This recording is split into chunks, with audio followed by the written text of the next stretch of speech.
Quando si desidera inserire un nuovo immobile, una volta dentro la propria area riservata, è necessario cliccare su Vendita o su Affitto a seconda delle esigenze. Nel campo Aggiungi un nuovo immobile, iniziare a digitare il nome del comune nel quale si vuole inserire l'immobile.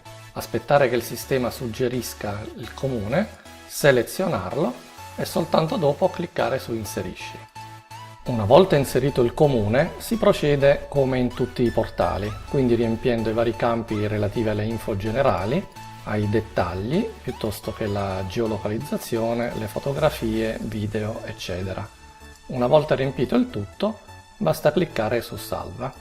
Se ci si limiterà a riempire tutti i dettagli presenti nelle varie tabelle, ma non quelli presenti nella specifica tabella top 3, l'immobile ovviamente non risulterà condiviso su top 3, ma sarà soltanto pubblicato sul proprio sito agenzia su vendesiaffitasi.it e sui suoi portali satellite.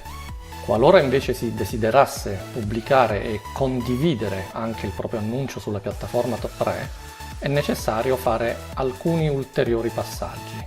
Per prima cosa è necessario riempire tutti i dati presenti nella tabella top 3 contrassegnati con l'asterisco. Per quanto riguarda le informazioni del proprietario, queste non saranno visibili ai propri colleghi, ma soltanto all'amministrazione di top 3, mentre invece gli altri dati, che riguardano ciò che il venditore ha dichiarato, piuttosto che la planimetria inserita in questo apposito campo, saranno visibili soltanto ai propri colleghi top 3 nell'apposita sezione Dettagli top 3.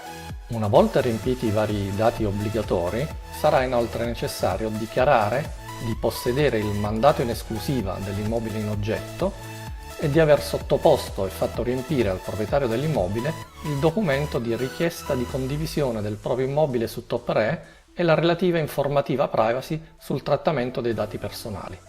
Una volta fatto questo, cliccare su Salva. Questa operazione non ha ancora determinato la condivisione del proprio immobile su top 3, ma avrà reso l'immobile condivisibile su top 3. Una volta reso condivisibile un annuncio per top 3, basterà cliccare sulla sezione Selezione annunci top 3, dove saranno mostrati sinteticamente tutti gli annunci resi condivisibili, e cliccare Condividi sull'annuncio che si desidera condividere su top 3, dopodiché cliccare su Salva. Una volta fatto questo, l'annuncio sarà effettivamente condiviso sulla piattaforma top 3. Per verificarne l'effettiva pubblicazione, basta cliccare sul link Annunci condivisi su top 3 e l'annuncio risulterà effettivamente pubblicato.